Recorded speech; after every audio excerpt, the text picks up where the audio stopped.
Exhortación a los guardas del templo. Salmo 134.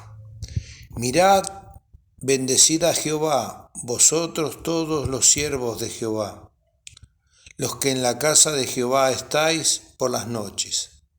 Alzad vuestras manos al santuario y bendecid a Jehová. Desde Sión te bendiga Jehová, el cual ha hecho los cielos y la tierra.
Aslan?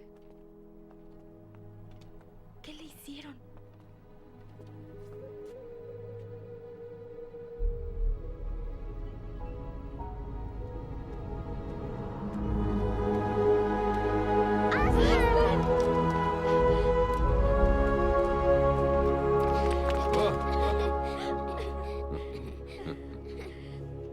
Vimos el cuchillo. La bruja. Si la bruja hubiera entendido el significado del sacrificio, habría interpretado la gran magia de otro modo. Cuando una víctima voluntaria que no ha cometido traición alguna es ejecutada en lugar de un traidor, la mesa de piedra se romperá. Y tal vez hasta la muerte misma dará marcha atrás. Se dio la noticia de tu muerte. Peter y Edmund deben estar en la batalla. Tenemos que ir también. Así será, querida. Pero no solos. Suban a mi lomo. Hay poco tiempo y un largo camino que recorrer. Y será mejor que se cubran los oídos.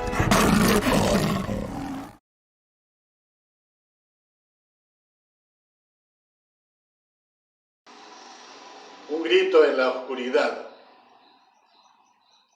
Quizás tengamos que explicar cuál es la oscuridad, cuáles son las tinieblas, y tengamos que pensar también en cuál es el grito.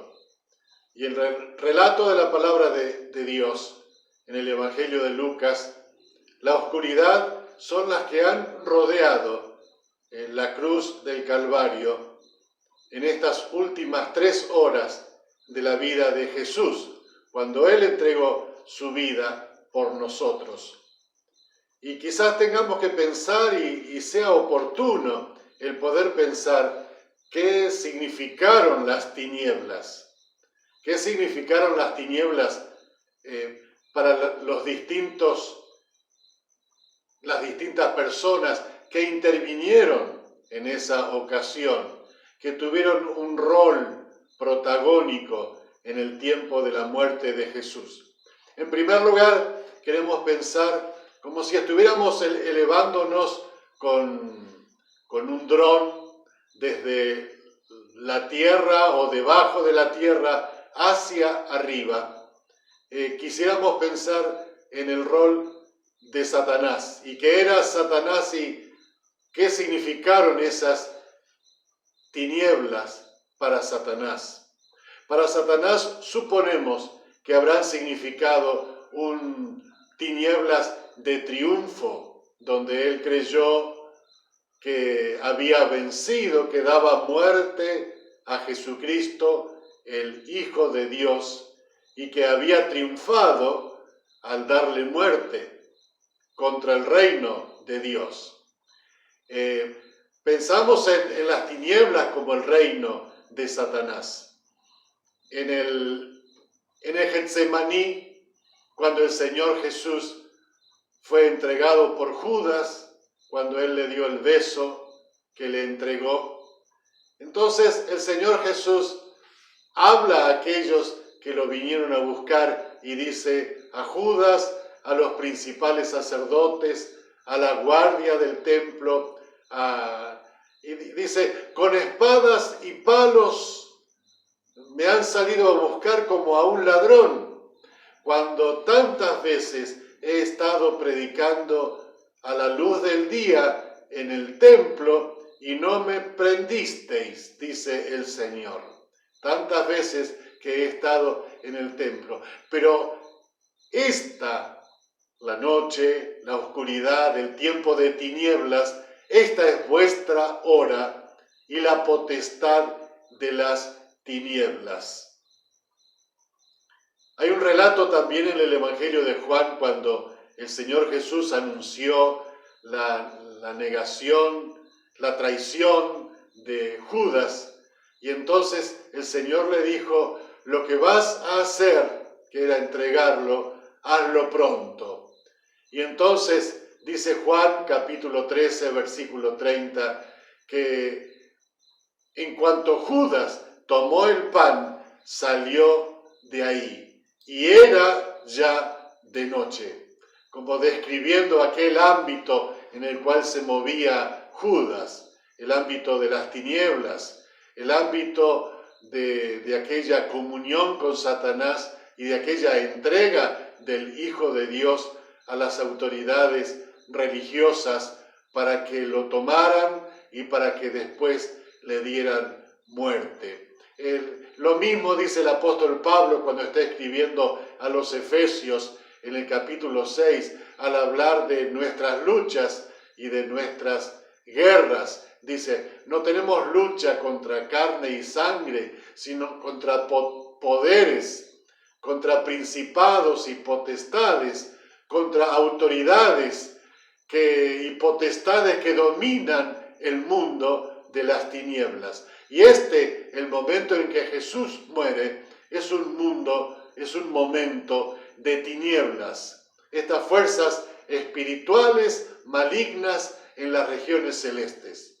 Hubiera sido un honor para Satanás que le describieran así y que dijeran, este es mi tiempo, este es el momento, ¿no? Por eso es que las tinieblas cayeron como si fueran dominando todo el panorama, todo el territorio, toda la tierra, dice la palabra de Dios, que quedó sumida en una oscuridad profunda. Desde el mediodía, dice, hasta las 3 de la tarde, toda la tierra quedó en oscuridad. En un momento que debería haber sido de luz 100%, con el sol pleno brillando encima de los que estaban allí, fue un momento de mayor oscuridad. Y si uno tomara el simbolismo también de aquel Dios que es luz, como dice Juan, Dios es luz y no hay ningunas tinieblas en él. Es como si Dios se hubiera apartado, como si, interpretado por Satanás, este era el momento de su triunfo, de su victoria, y Dios se había alejado de ese lugar y había quedado con la victoria. Pero este es el pensamiento quizás de Satanás. Para los hombres, que es el segundo momento, los que estaban allí sobre el nivel de la tierra contemplando todo este espectáculo, las tinieblas fueron las tinieblas del desconcierto, de la incertidumbre, porque no fue un eclipse, no fue una tormenta de arena. Por el tiempo que es de la Pascua, no podría haber sido un eclipse.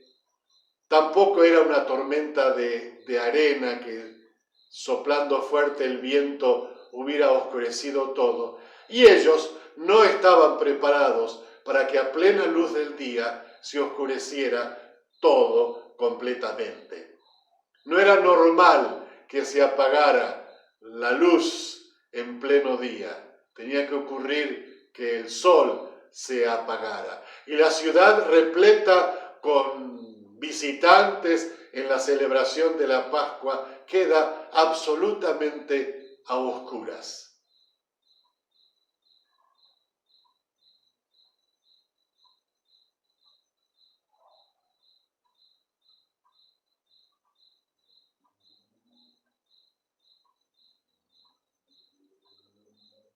¿Qué pensamos cuando nosotros quedamos a oscuras? Cuando en un momento nos quedamos sin hablar, cuando no escuchamos, cuando no vemos. Parece que hay algo que en los elementos que usamos para comunicar nuestro mensaje se ha descompuesto, que ha estado mal, que hubo alguna interferencia.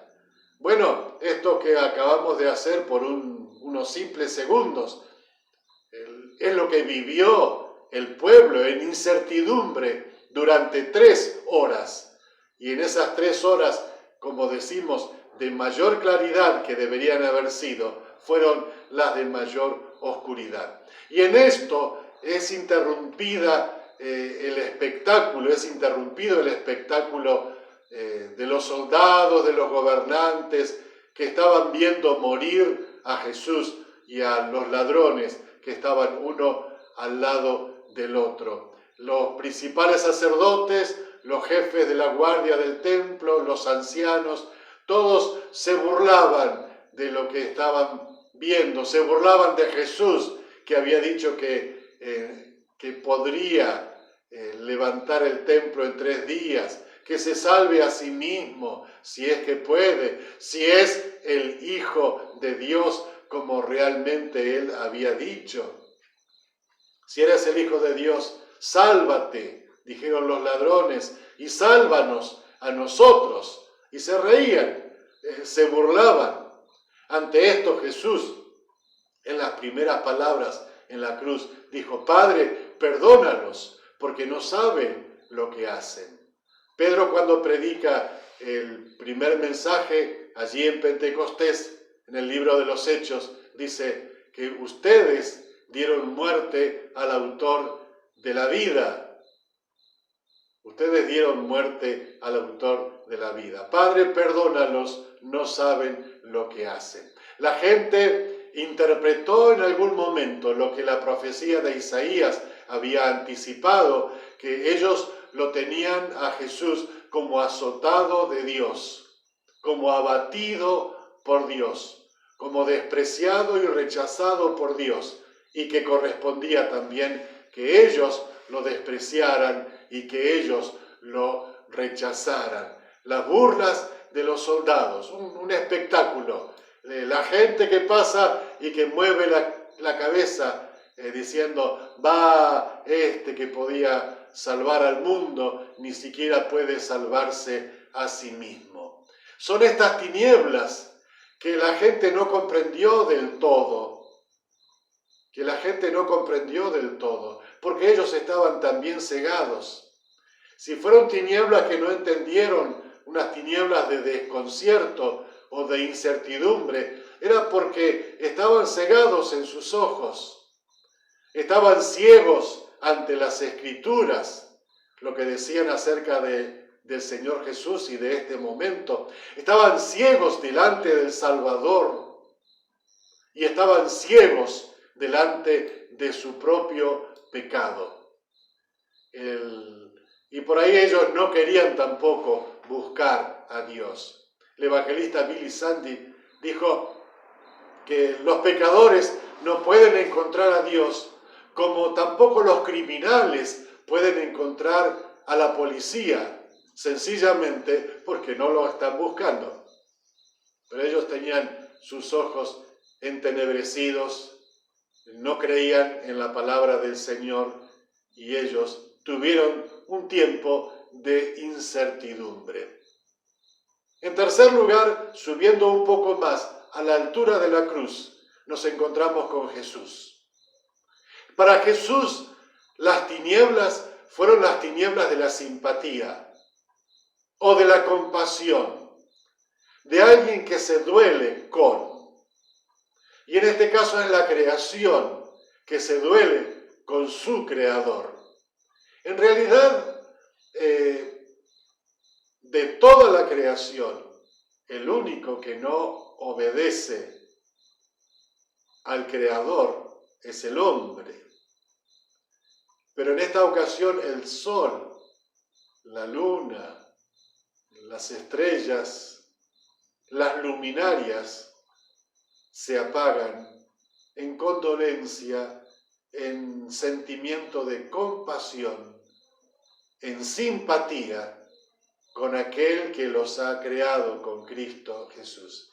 Y es Jesús el que exclama: Dios mío, ¿por qué me has abandonado? O la otra versión en el Evangelio de Marcos, que dice: Eloi, Eloi, lama sabactani, que significa: Dios mío, ¿por qué me has desamparado? Esta expresión, este dolor.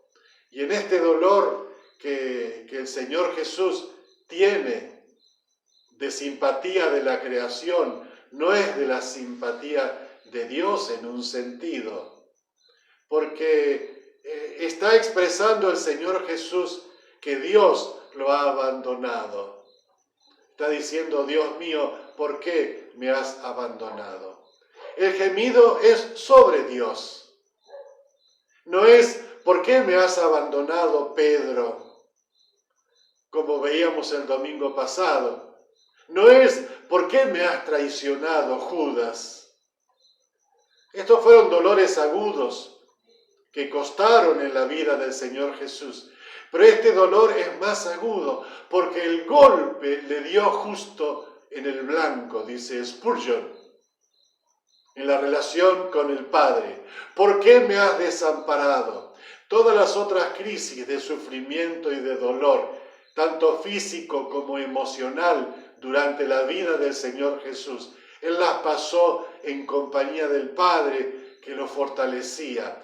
Pero ahora está experimentando la separación del Padre. En este momento Jesús experimenta todas estas tinieblas de la separación del Padre, del abandono del Padre, y aunque son tinieblas de compasión en el sentido de que ya no podía verse más el espectáculo de Jesús muriendo, pero es la separación del Padre. El manto es como un telón que cuando finaliza la obra se corre, se cierra y ya la gente no puede ver más al Hijo de Dios que está muriendo en la cruz. Las burlas se acallan, se enmudece la multitud, se cubre como un telón el espectáculo. Jesús está muriendo. Y en esto también son tinieblas de compasión. Ya basta de burla, ya basta de comentarios hirientes, porque en realidad el Señor podía haberse liberado si Él hubiera querido, pero Él dice como el buen pastor, yo pongo mi vida por las ovejas. Nadie me obliga a poner la vida, yo tengo poder para ponerla y para volverla a tomar, dijo el Señor, el buen pastor que da su vida por las ovejas. Qué paradoja esto de la cruz, que en la cruz el Señor Jesús pasó por las tinieblas para que nosotros pudiéramos tener luz. Fue abandonado para que nosotros pudiéramos ser aceptados por el Padre. Fue mal interpretado para que nosotros pudiéramos conocer la verdad y ser libres. Él murió para que nosotros pudiéramos vivir. Y Jesús lo sabía. Él dijo en Getsemaní, si es posible, pasa de mí esta copa, pero si no es posible para la salvación de la humanidad, que sea lo que tú quieras, oh Dios, que sea tu voluntad y no la mía. Y luego de 3 horas de oscuridad, Él exclamó, Padre, en tus manos encomiendo mi espíritu. Y a Dios, el Padre, es a quien nos referimos en último lugar. ¿Qué significaron para Dios aquellas tinieblas sobre la cruz? Fueron tinieblas de justicia. Para Dios fueron tinieblas de justicia. Dios está al mando de las tinieblas. Aunque parece que es el dominio de Satanás, por detrás de Satanás está todavía Dios. Y es el juicio por el pecado cayendo sobre Jesús. En este momento se concreta aquella transacción de la cual nosotros tenemos como un misterio cuando Jesús está pagando por el pecado de la humanidad, por tu pecado y por mi pecado, por el pecado de todos. Él está pagando y está llevando esa muerte delante de la presencia del Padre para que seamos libres nosotros y seamos perdonados y seamos salvos. Esto es lo que dice 2 Corintios en el capítulo 5, versículo 18. Todo proviene de Dios, todo esto proviene de Dios que nos reconcilió consigo mismo por Cristo. No hay otro camino. Y nos dio el ministerio de la reconciliación, que Dios estaba en Cristo en este momento reconciliando al mundo, no tomándoles en cuenta a los hombres sus pecados, y nos encargó a nosotros, dice, el ministerio de la reconciliación. Así que somos embajadores, dice el apóstol Pablo, en nombre de Cristo, como si Dios rogase por medio de nosotros. Os rogamos en el nombre de Cristo, reconciliaos con Dios. Y dice el versículo 21, al que no conoció pecado, por nosotros lo hizo pecado, para que nosotros fuésemos hechos justicia delante de Él. En este momento, en la justicia de Dios, el Señor Jesús está tomando todo el castigo por nuestro pecado y está muriendo allí. De ahí las tinieblas, que son tinieblas de justicia. Se equilibraba la balanza de la justicia. En Juan capítulo 12, que ha llegado el tiempo de juzgar a este mundo, cuando Satanás, quien gobierna el mundo, será expulsado. Juan 12, 31. No se ha completado la obra, pero el diablo ya está derrotado. No tiene potestad, no tiene autoridad sobre nosotros. Estos días hemos tenido aquí en Córdoba incendios. Y una de las maneras como los bomberos combaten los incendios es prendiendo otro incendio, haciendo un cortafuego. Hay varias formas de hacer cortafuegos, pero una de las maneras es prender el pasto, el combustible, hacia donde viene el fuego. Y entonces queman todo lo que es combustible, obviamente no siendo propiedades, siendo pastos, yuyos. Y entonces después, cuando esto se ha consumido y llega el fuego no tiene nada que consumir y se apaga allí. Esto es lo que hizo Dios en Cristo. En Cristo se consumió el fuego sobre Jesús.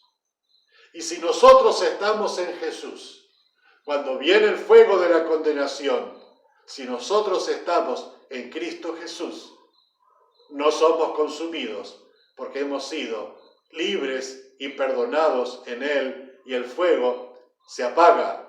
No sufrimos el castigo eterno.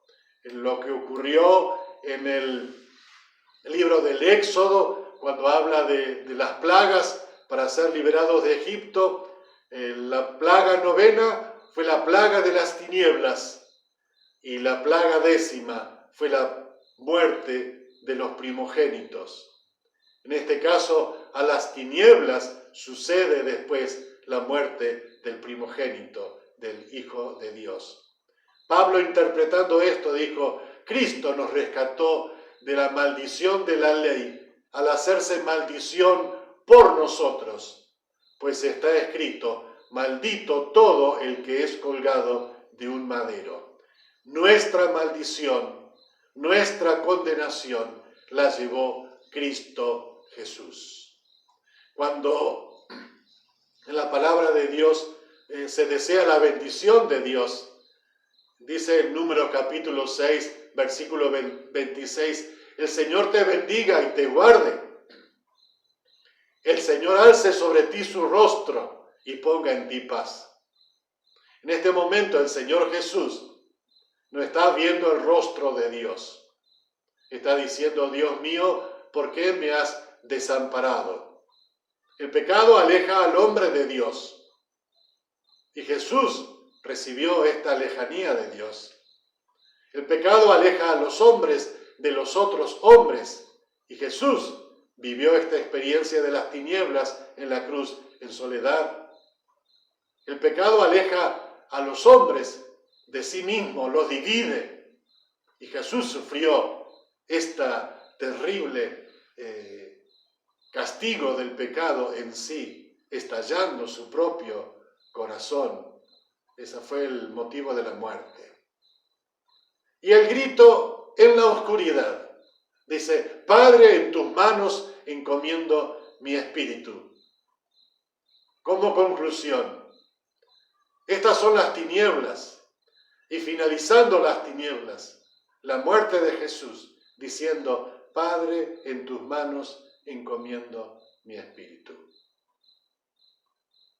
Alguien dijo que esta era la expresión de cada niño judío cuando se iba a dormir, que encomendaba su espíritu al Señor, a las tinieblas de la noche, a lo que no sabía de lo que iba a venir.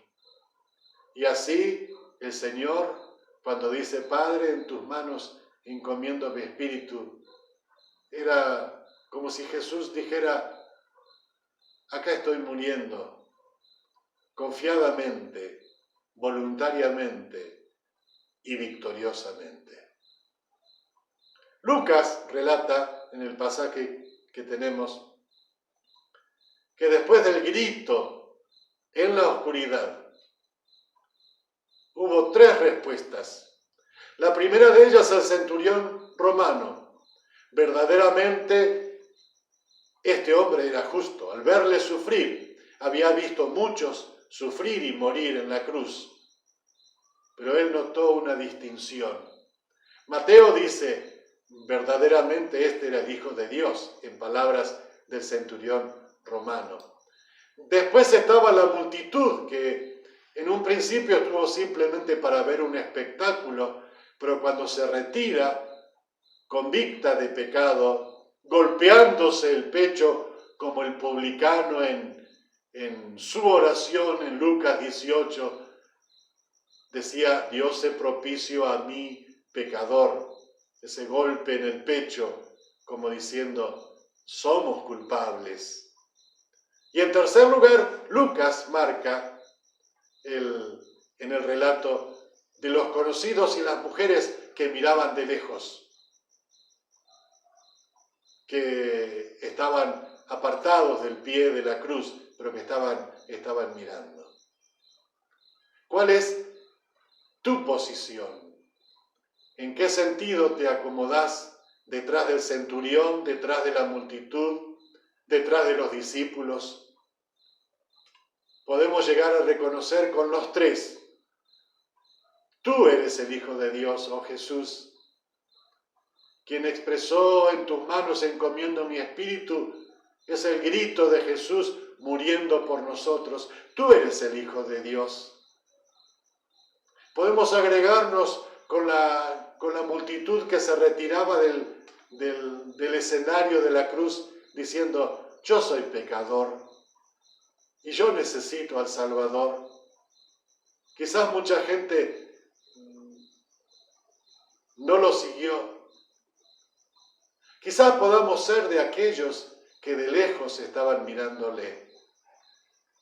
Nosotros aún en medio de tinieblas podemos buscar la palabra de Dios y ser seguidores fieles de Cristo Jesús, como teniendo en nuestras vidas un faro antiniebla. Cuando manejamos en las rutas y tenemos las luces altas prendidas, las nieblas nos hacen de una pared enfrente y no podemos ver. Pero si ponemos el faro antiniebla que alumbra el piso, podremos ver las marcas del pavimento y marchar con seguridad. Este es el sentido que dijo el Salmo 119, 105. Lámpara es a mis pies tu palabra y lumbrera a mi camino. Que seamos nosotros los que decimos a Satanás, bueno, que por un momento parecía prevalecer, pero como dice Juan, en Jesús estaba la vida era la luz de los hombres. La luz en las tinieblas resplandece y las tinieblas no prevalecieron contra ella. Aquella luz verdadera que alumbra a todo hombre. Queremos decir esto con el Evangelio de Juan. Vino a este mundo, el mundo no lo reconoció, el mundo ignoró. Sin embargo, a todos los que le recibieron, Juan 1:12, a los que creen, es sinónimo recibir a Jesús, a creer en su nombre y rendirle la vida. a los que creen en su nombre, les dio el poder de ser hechos hijos de Dios. En un proceso de milagro, de obra de Dios, no somos engendrados de carne y sangre, ni de voluntad de varón, sino de Dios. Padre, en el nombre de Jesús oramos para que cada uno de los que escuchamos esta palabra podamos ser de los que vemos de alguna manera las tinieblas, escuchamos el grito de Jesús y reconocemos que Él es Dios, que merece ser seguido, que merece ser recibido como Salvador personal. Y en este momento queremos rogar, Padre, por cada uno de los que están escuchando esta palabra, que puedan tener la certeza de su salvación en Cristo Jesús. Que en este momento, si algunos no lo han hecho, que puedan confesarte como Dios y Señor, y que puedan buscar una iglesia, una congregación, una palabra tuya en la Biblia para seguirte de cerca, como lumbrera que alumbra en lugar oscuro y tener victoria sobre las tinieblas que rodean. En el nombre de Cristo Jesús. Amén.